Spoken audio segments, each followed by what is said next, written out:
Welcome to the channel. Today we will guide you on how to deactivate your Facebook Lite account directly from your phone.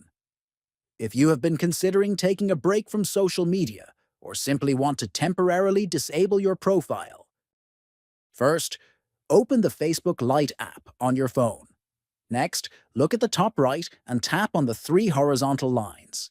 Then scroll down until you find the option called Settings and Privacy.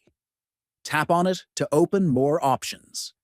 After that, select Settings. After that, click on Account Center to manage your profiles. Afterward, click on Personal Details.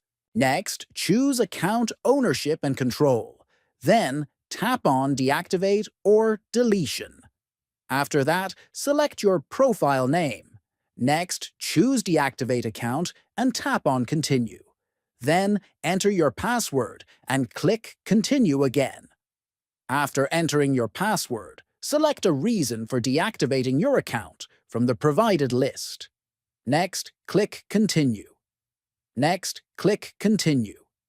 Finally, confirm your choice by tapping on Deactivate My Account. Deactivating your Facebook Lite account is now complete.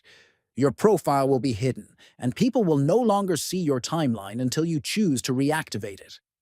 If this video helped you, make sure to like it, share it with friends, and subscribe to the channel for more helpful guides.